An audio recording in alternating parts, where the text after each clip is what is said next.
Hello, everybody. This is GB 2.0. This is episode 7 of season 4, and it is August 18th. This show is being live streamed, so feel free to comment if you wish.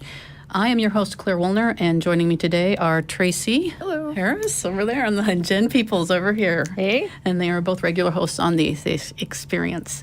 GB 2.0 is a production of the Atheist Community of Austin, a nonprofit educational organization dedicated to the separation of government and religion and the promotion of positive atheist culture. Announcements. We have the Bat Cruise coming up on September 22nd. The speaker will be Mandisa Thomas, who is awesome. She is the person who started and is now running the Black Non-Believers. And Matt Dillhunty will be doing a magic show. So that's going to be pretty awesome. Tickets sell out. If you're interested, jump in there because they're going to go away. We have... Yeah. And that's a phenomenal thing because early on in the Bat Cruise, we were having trouble getting enough people to come on the Bat Cruise to even break even. Yeah. We did it for years as a break-even social activity for the community, and now the fact that we can make money on it is just awesome. Yeah, yeah. Because then that goes into building other things for you all. It funds a lot of other stuff in the Good community. Stuff. We have new shows in production, Parenting Beyond Belief and Secular Sexuality. Those two shows are coming at you. We do have a Patreon page, GB 2.0. Check it out. And if you care to support us, we would love that.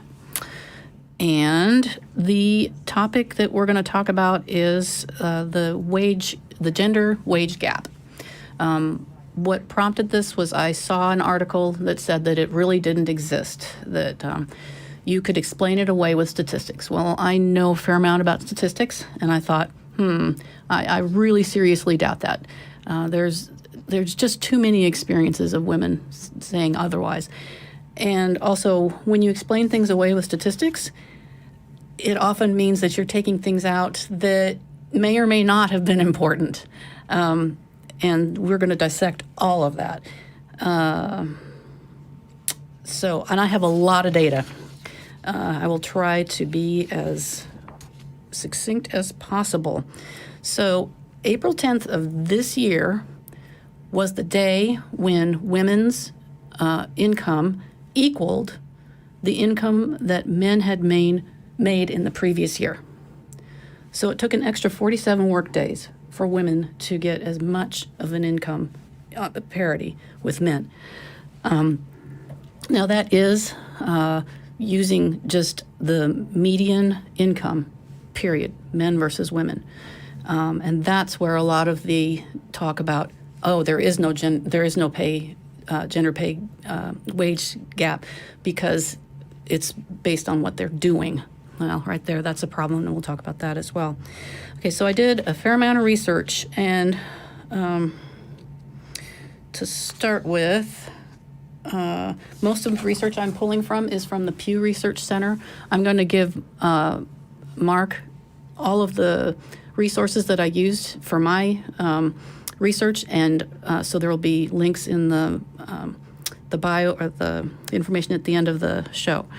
All right, so women's lower earnings are due to a number of factors, they say, including lower earnings in occupations done mainly by women, lack of paid family leave and subsidized child care, and discrimination in compensation, recruitment, and hiring. Measures to improve the quality of jobs held mainly by women, tackle occupational segregation, enforce equal pay and employment opportunities, and improve work-family benefits for all workers will help the incomes and the families grow and strengthen the economy. The wage gap based on ethnicity or race is an entire discussion in itself. I would like to do that on another show. We have not forgotten. I do not dismiss that in the least. I know that whatever we have going on here, men versus women, it's way worse if you're a person of color or have any non-normative characteristic. Thank you. Yes. Still blanking on things. All right. Also, let's see. It depends on which study you look at. Anything from 77 to 98% on the dollar is what women are earning versus men. So the world is a different place for women. That much is clear. So if you're a woman, prepare to be pissed off. If you're a man, listen up. And if you're genderqueer or in any way non-normative, we know that you look at all this and say, ha, you think you have it rough. Yeah, I know, we know. But that's another show. We're just going to keep it simple for this because that's how the statistics are falling out right now. So let's look at what researchers have considered as factors influencing these statistics and go from there. Okay, so the gender gap is narrower among adults, young adults, than among workers overall. So even though there is this wage gap, it's getting smaller as more recently. But here's the thing that I find interesting. If you look at charts showing women being more significantly likely to be college educated, we're still trying to catch up and we're more educated. That says something to me. Well, if I can interrupt Go, here. please. Yeah. So, in the first incarnation of Godless Bitches, we did a show that talked about this whole idea that boys and men were being left behind because, girls and women were going to college at higher rates, and that was somehow some kind of problem, that graduation rates from high school for girls were higher, and that's been the case for a long time. That's not new. The thing about that is that doesn't seem to have had a negative impact on men as a population. Right, there's the big difference. And the thing, or I should say that the higher college graduation rate hasn't benefited women economically to the degree that you would expect. Right. So yeah, education is one thing. It's not the whole story, though. No. So I didn't want to. No, please interrupt with any little thing that you have to throw in because there's a lot of information out there and I certainly don't know everything. Part of what's going on is that mothers are much more likely than fathers to experience career interruptions. I think that's pretty much a given. And women are also, back to the education, women are also outpacing men in postgraduate education. It used to be that 9% of men had postgraduate education and women had 6%. Well, it's flipped. Now it's 14% women and 12% men. So we're really, really getting educated and it's really, really not counting. And this is anecdotal, but in my own experience, after I got my PhD, every job I had, I was paid 3/4 of what the guys were paid. And my job was always my job plus everything that women are supposed to do. Right. Like take care of the employees and hire people and run things. Yeah. Well, you're just going to get pregnant and quit anyway. Yeah. And let's say that I do. Yeah. Let's accommodate that, right? It's, getting pregnant is not a crime. It is part of life. And if we don't get pregnant, we're not going to have people for very long. We have to have pregnant. And to that, every five households with children, 2 of them are headed by women, solo women doing everything. That's a lot. That's way higher than it used to be. And the fact that women are being paid less, and that they have the child care, it makes it much harder. Women still lag in top leadership positions in business and government. We almost had the first female president, but we only account for about 20% of members in Congress. It should be 50%. It should be absolutely equal.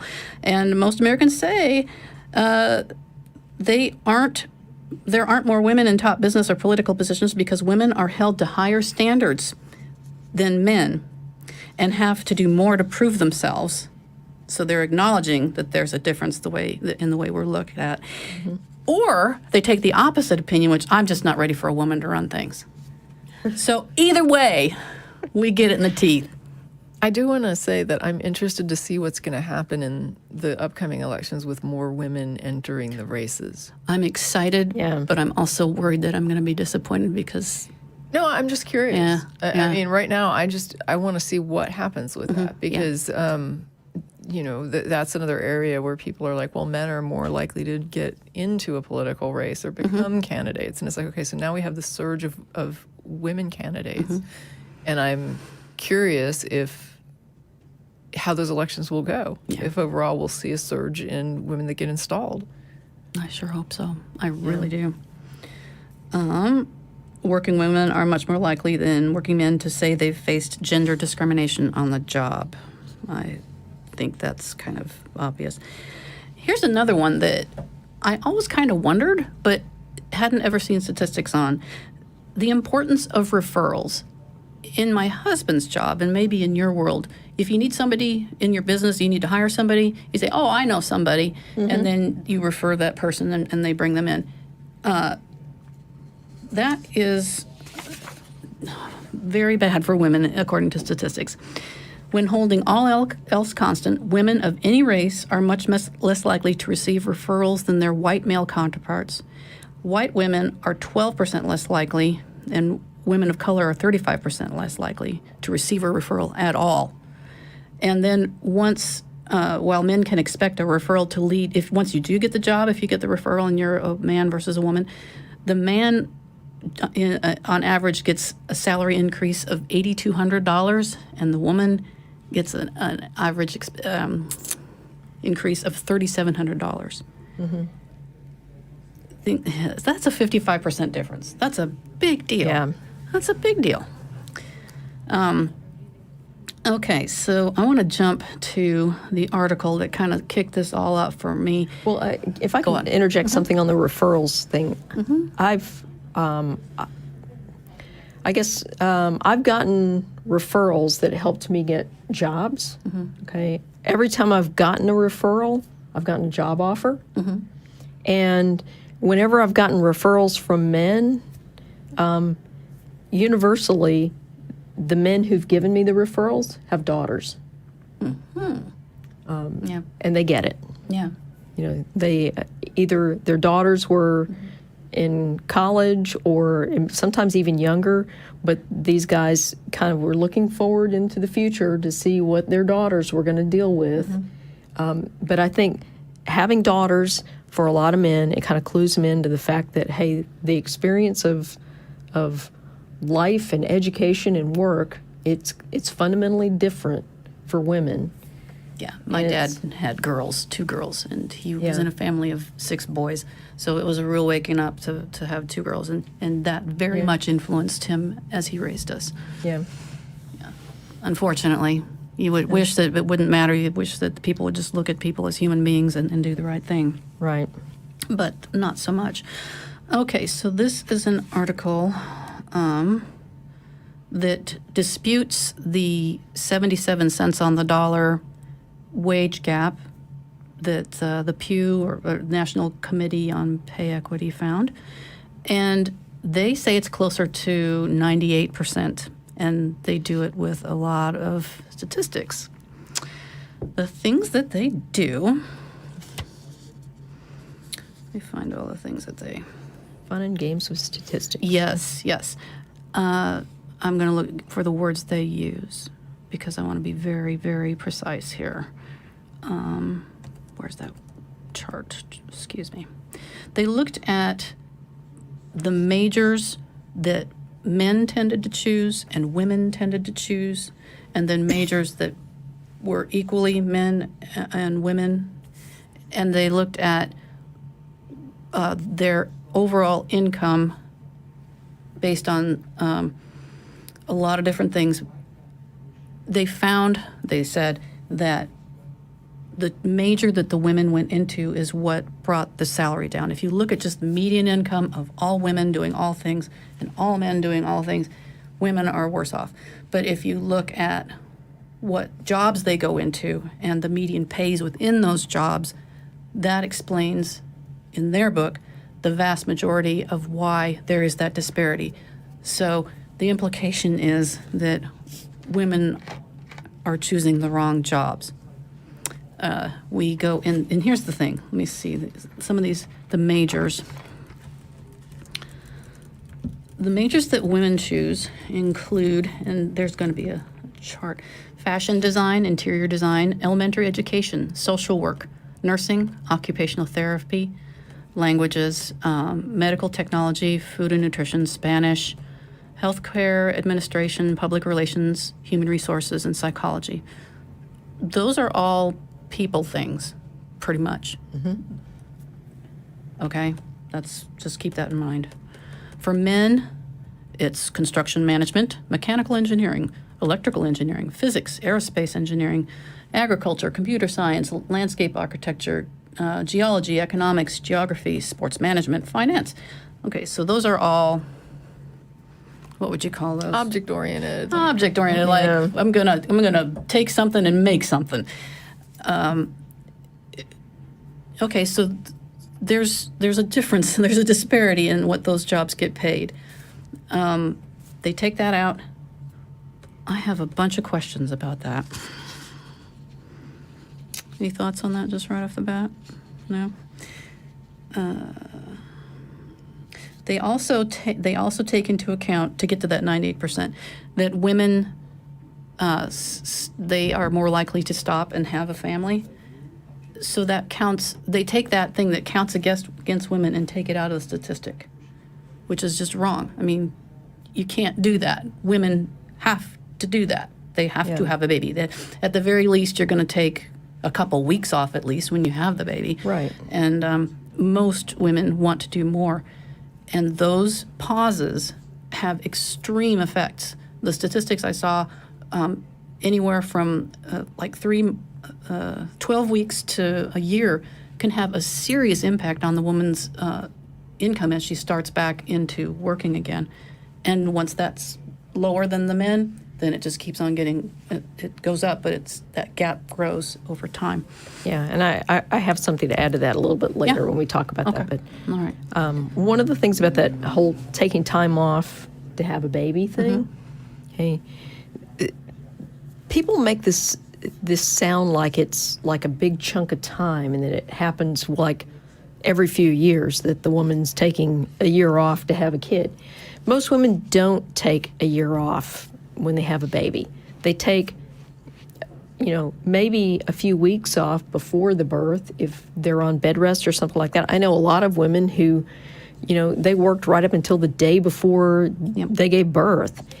And then you almost have to take a minimum of 6 weeks off after you give birth to a child because most child care centers won't accept children younger than 6 weeks. And so the baby's got to be 6 weeks old before you can, turn them over to a child care center. Their immunity and so forth. Yeah, unless you have, a private nanny that comes in and takes care of the kid.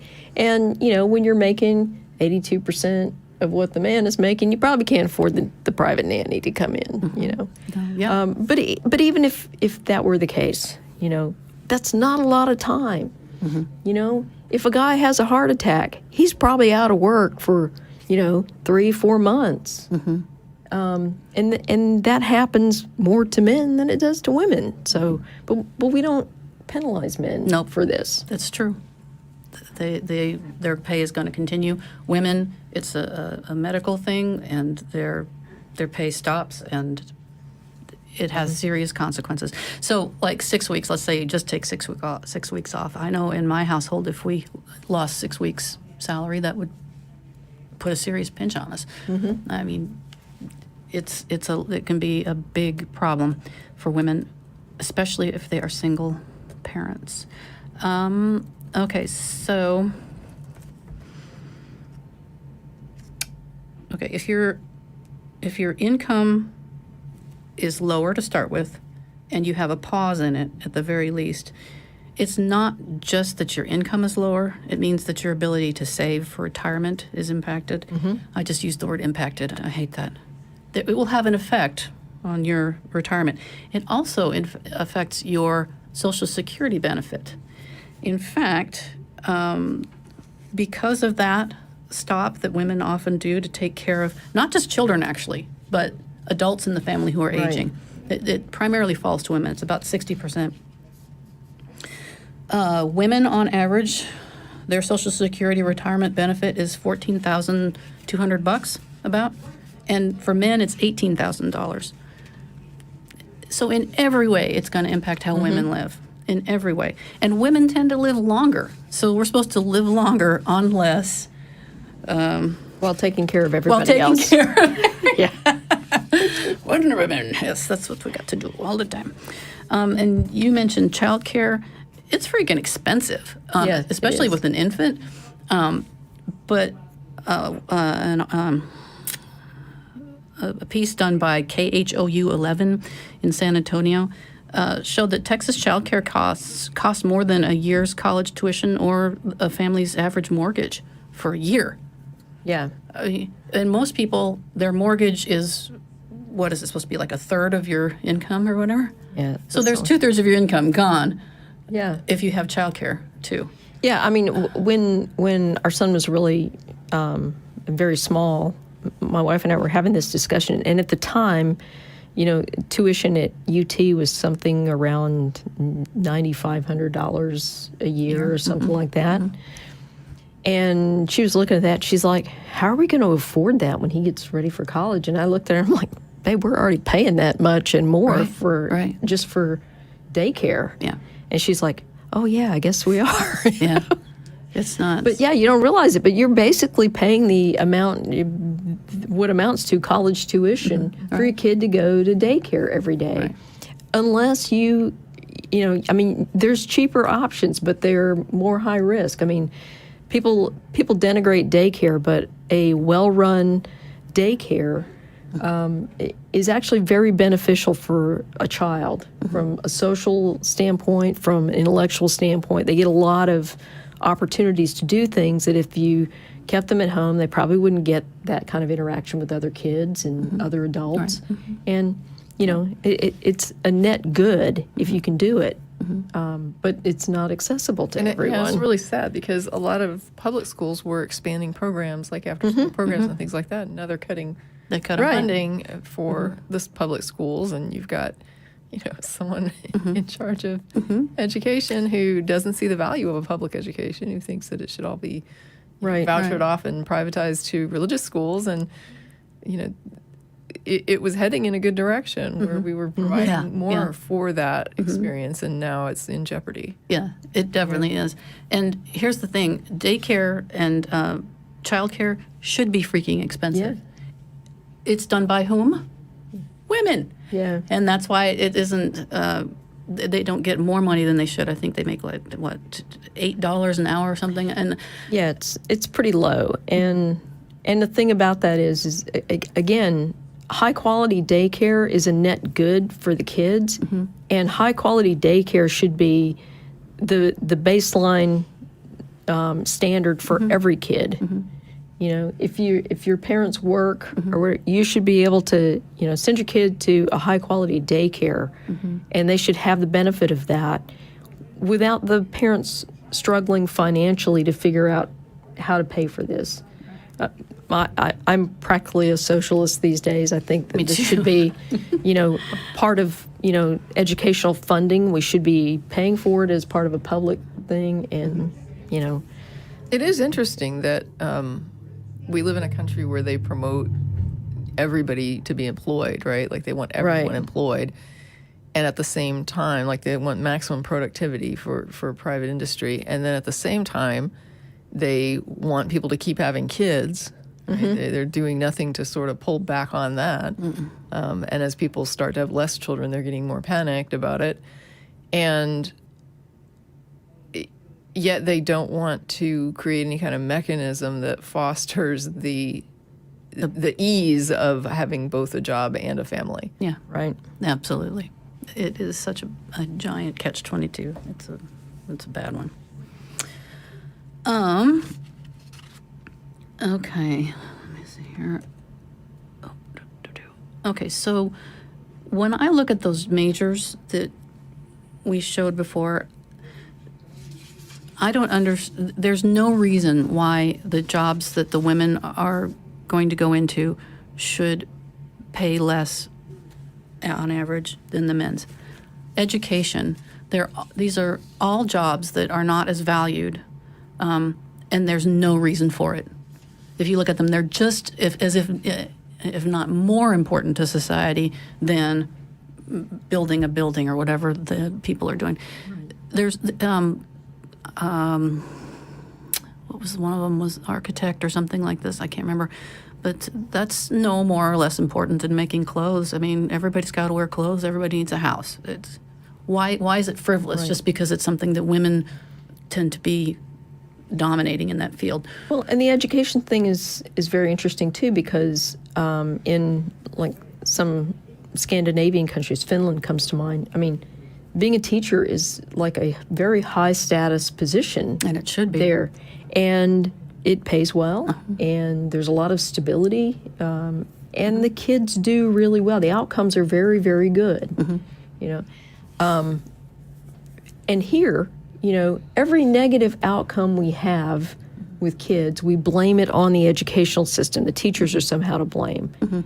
And I think what we don't seem to grasp, or what certain policymakers don't seem to grasp, is that poor educational outcomes, poor school performance is a proxy measure of poverty in that community.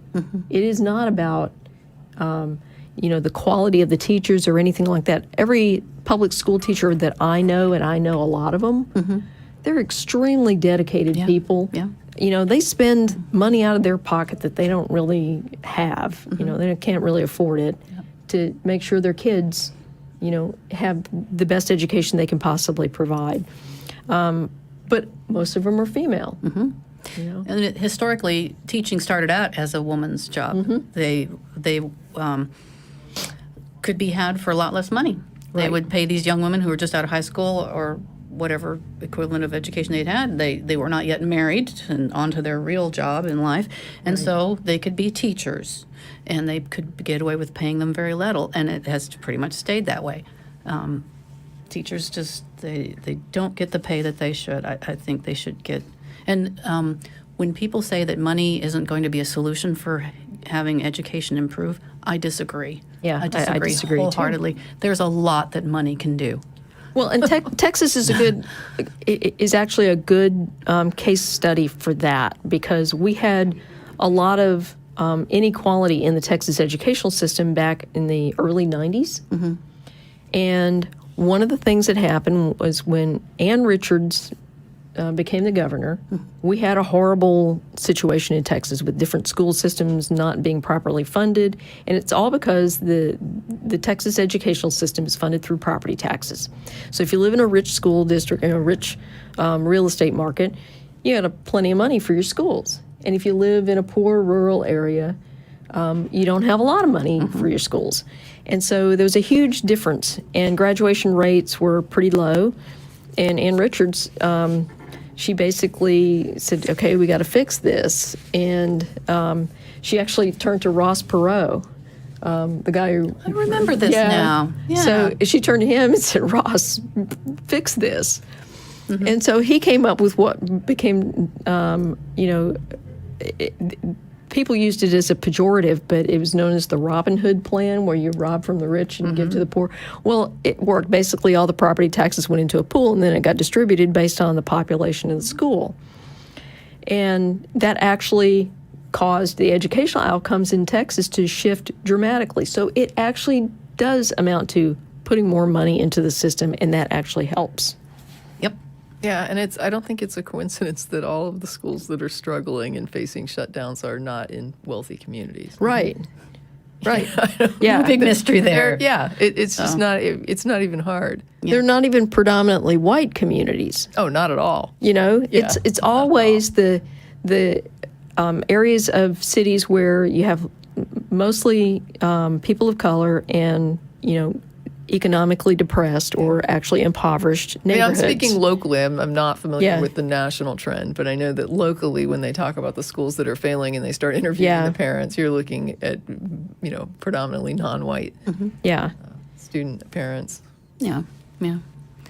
I want to look at one particular occupation, and they did this also in this study, and that is being a nurse. They say nurse is one of the best occupations for women to go into. They have almost parity, and they point to, and they always point to this, the nurse anesthetist. 10% of nurses overall are men, but when you look at nurse anesthetists, 41% of them are men. And the salary of the average salaries of each of the types of nurses has the greatest standard deviation around the nurse anesthetist, which is borne out in other data which show that the higher the salary, the more the disparity there is between men and women. Yeah. So, right. for them to take out statistically to control for the major and all this, it's not fair. You can't say that nursing is women's thing and say, see, they can do really well in nursing because of this. You have to pick it apart. You have to look at it because otherwise they're wrong. In fact, overall, male adjusted salaries for all nurses were $5,000 more than women, about. And in a 30-year career, female RNs will have earned about $155,000 less than male RNs using adjusted earnings gap. That's about 3 years salary for an RN. 3 years salary difference. Yeah. And here's the thing that will really get your goat. On average, men start being nurses 5 years later in their lives. So in theory, through all of this, women on average have 5 more years experience than these men that are making more money than they are. What the fuck? Yeah. It's just all sorts of jacked up. Yeah. So that's the big. So it's almost like you're saying that, like, when men start to see an opportunity to move into a particular occupation, the salaries rise. And when women start moving into certain occupations, the salaries decline. Yep. I wonder why that is. Yeah. Someone should label that. I know.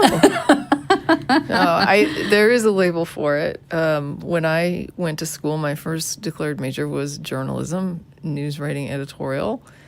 And it was then, the professors made no secret that this was a pink ghetto. Yeah. Right? That's what they called it. I And remember it that term. meant that it was a traditionally male field that was becoming inundated with women who wanted to become journalists, who were becoming journalists. You were starting to see them more on, there became prominent women interviewers, prominent, women at the news desk. They weren't generally anchors, and you still mainly see male anchors, but you were seeing a lot more women beyond just what was back then the weather girl. Yeah.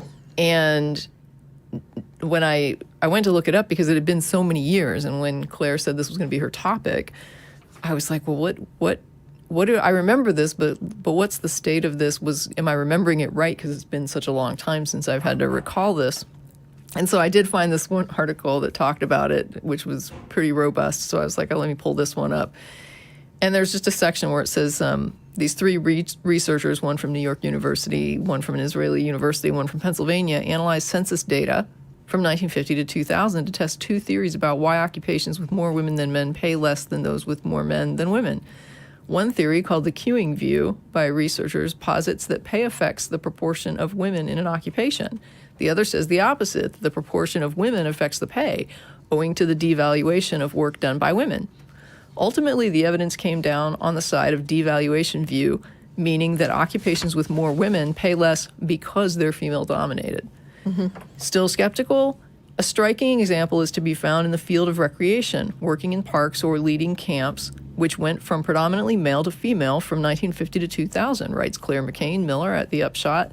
Median hourly wages in this field declined 57 percentage points, accounting for the change in the value of the dollar, according to a complex formula used by Professor Lebanon. The job of ticket agent also went from mainly male to female during this period, and wages dropped 43 percentage points. Other occupations saw similar effects, including designers, whose wages dropped 34 percentage points when women dominated the profession, and biologists, who experienced an 18-point drop. Kane Miller points out, however, that when computer programming became male-dominated instead of women's work, as it was in Admiral Grace Hopper's days, pay increased. The researchers point to gender bias as a primary factor in the decline, saying jobs in question appear to require less skill and be less valuable from an employer's point of view once more women hold them. And what was interesting is I decided, let me scroll down and see the comments. And there was only one comment at the article. It said, as a woman, have you considered that women just don't negotiate higher wages and that this would cause a woman-dominated field to seemingly decrease in pay over a period of time. Take responsibility, negotiate for better wages instead of undercutting current wages or never speaking up, and your work will be better valued. And there is a response to that that says, from the author who said, our gender pay gap data show that women negotiate salaries only slightly less often than men, but other research shows that women pay a higher social penalty from both men and women when they try to negotiate. So asking is important, but unfortunately, it's not the whole answer. Because you're being a bitch, Yeah. right? A pushy bitch. Pushy bitch, because I know when Yeah. I tried to negotiate salary, I get that look. It's not the same as when, I'm assuming because I was never able to negotiate the same salary that the men were getting. Well, this kind of ties into something I wanted to bring up here, because I've got in front of me this AAUW study, Yeah. Graduating to a Pay Gap, that basically it says that, and I'll post a link to this on the Facebook page, because it's a really well done study. Basically, what it says is that the gender pay gap between men and women shows up within 1 year of graduation. So you're talking about people who graduate, and they controlled for things like degrees, and of course, level of experience is kind of baked in because they're looking at new graduates here. But even when they control for things like, the degree, what they find is that pay gap shows up within 1 year of graduation. So these are people who come out of college, presumably with the same skill set, going into entry-level positions where there's really little room for negotiation, because what are you negotiating, You have no experience. You just have a degree in your grades. And usually the women's grades are better. Right. Right? And so you're going in kind of on a level playing field, and the pay gap shows up within 1 year. Part of what perpetuates pay gaps is that your future raises are based on a percentage of your existing pay. And so this gets magnified over time in a way that it's extremely difficult for women to recapture the lost I've run some earnings. numbers on that very thing, right? Yeah. Okay, so I did it for the, if you start with a $100,000 a year salary, I just did it so the numbers would be simple. $100,000 a year for a man and $98,000 for a woman, so that the supposed 2% difference that they control for and all that stuff, we're going to do the other one because that's bullshit. At the end of a 35 or 40-year career, the difference in salary is $47,500. That's a pretty big difference, and that's in the today dollar sort of thing. As you go out in time, I'm sure that gap would be much larger. So if you do that with the actual, I think it was, did I do seven? No. Yeah, I did 77%. Yes, I did the 77%, which is closer to what it, when you put it straight across, what it really is, because that's what women actually have to deal with when they go out there in the world right now. Yeah.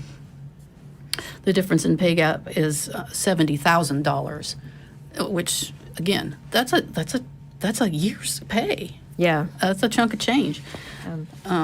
Yeah, the wage gap. I believe in this study it says that the wage gap at the 1 year mark from graduation is 82%. So women are getting 82% of what their male counterparts are 1 year out of college. Yeah. So here's the thing. Let's pretend that 98% is not that different from 100, but it is. And let's pretend that, that 2%, why is it still there?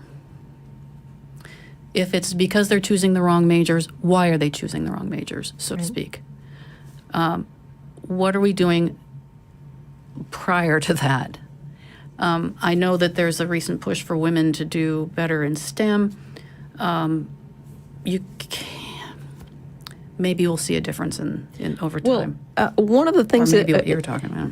One of the things about this particular study is it talks about women engineering majors in particular. Mm-hmm. And one of the things that it says is that when among engineering majors, men are much more likely to be working as engineers after graduation versus women. Mm-hmm. And that when women are working in engineering positions, like you were saying, they're also picking up additional non-engineering sort of almost administrative tasks in addition to their engineering work, or they're just doing those kind of, business kind of administration stuff that has nothing to do with their major.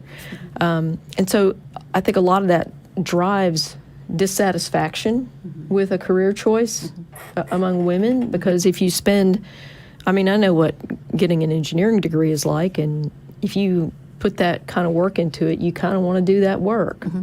Right. And looking through these lists of majors again, another thing that jumps out at me is that in general, the women's choices are careers that you can jump off of the train fairly easily and raise kids in there. So educator, translator, all these things you can jump off. And then jump back in. And then you didn't lose really your status.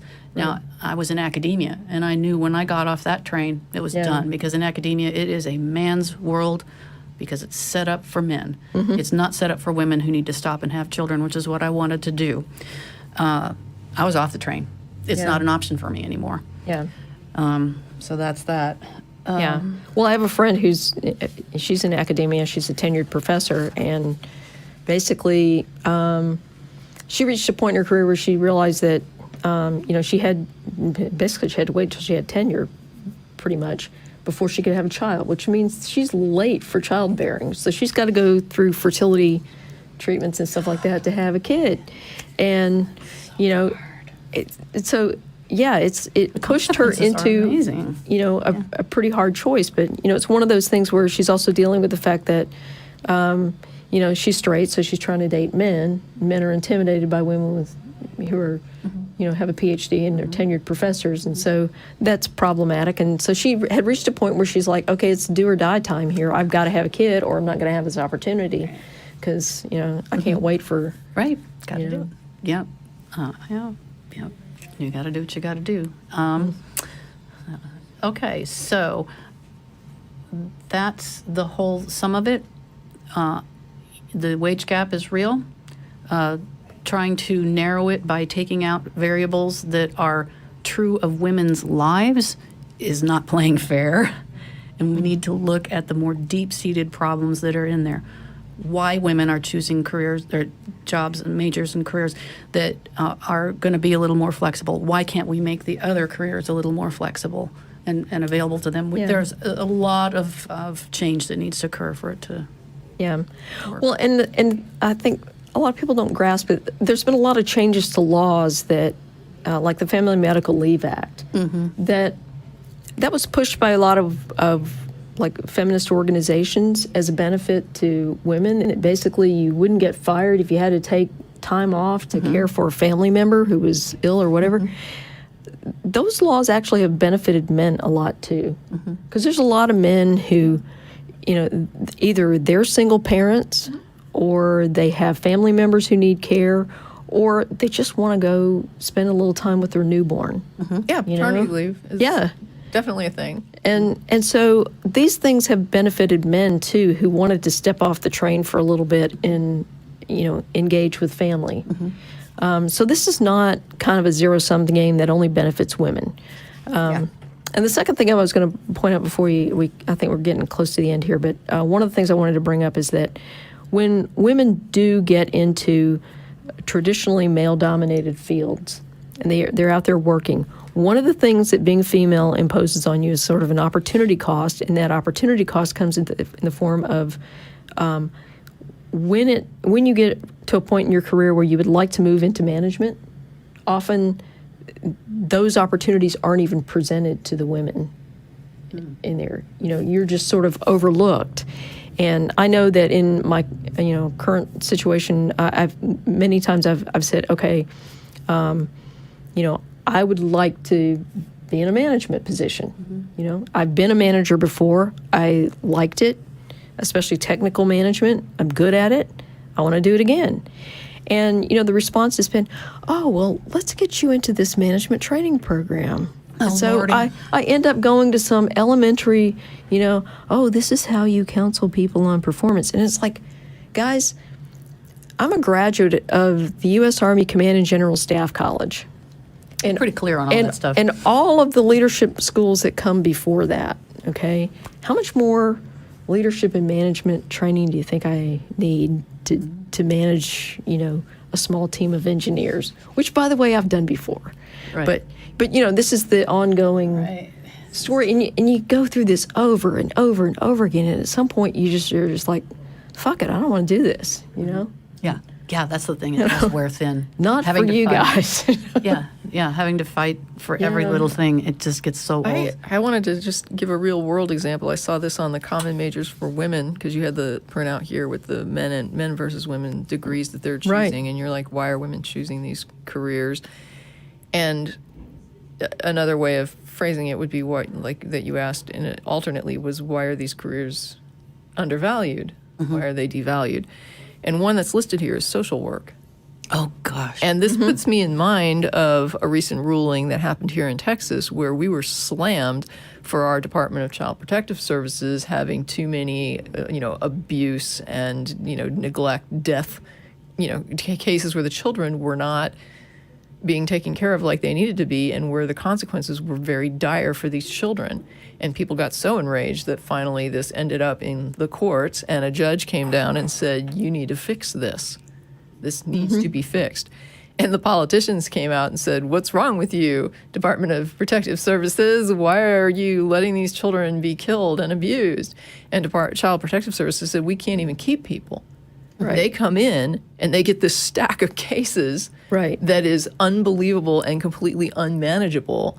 And then they have to go out and make these visits, and this is stuff is going to fall through the cracks. There's nothing we can do. Right. We're underfunded, understaffed, underpaid, and no one is going to keep this job as soon as they see what is required and how much they're making, and they know that they can do less work somewhere else for more money. Yeah. And so as a result, male and female, and other genders or other non-genders, all these children are being put in at risk because of this lack of value of this position. And our politicians who wanted to scream about it, are supposed to be regulating this, and they're blaming an undervalued group of people instead of asking themselves, why aren't we putting the resources into this to make sure that this isn't happening? And I like this piece where it says, it's embarrassing that in a state led by lawmakers who pride themselves for holding a belief that all life is sacred, more urgent efforts aren't being made to give Texas' most fragile children a system that provides a haven respectful of their lives. As expected, Texas Attorney General Ken Paxton quickly pounced on the judge's order, calling it incomplete and impractical with unrealistic mandates. We disagree, and this is the Statesman responding. This is the local Austin Statesman here in the capital of Texas that was issuing a response.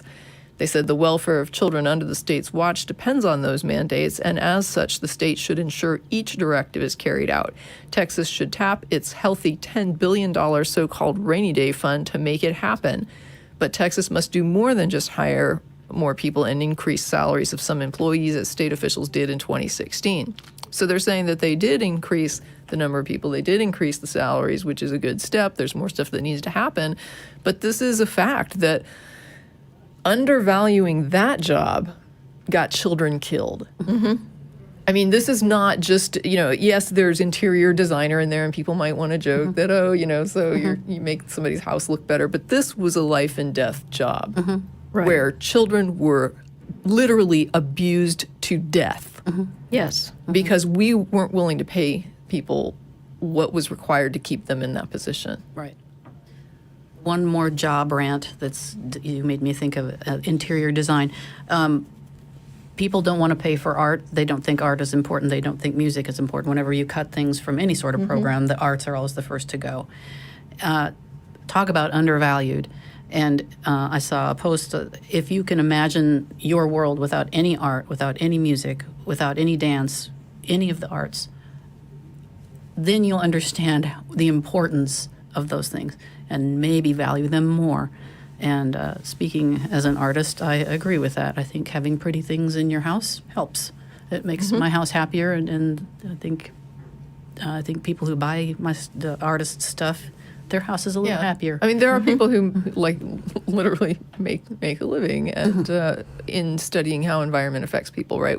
When you design a public park, there are people who specialize in how do we make this space, you know, a happy space and an effective space based on how people will think about it and use it. But that's industrial psychology, and that's a man's thing, so that's important. But it still speaks to the idea, though, of how that environment does affect people. I know. Yeah. I'm just making a very ugly joke. All right. Any last thingies? We're a little over time. Alrighty. Next show, we will have discussion of 2 books about race. Jen will have a book, and Serafina Smith, who is a part of the secular sexuality show, she'll be coming to talk about a book on race that she's been reading. So that should be a very interesting show.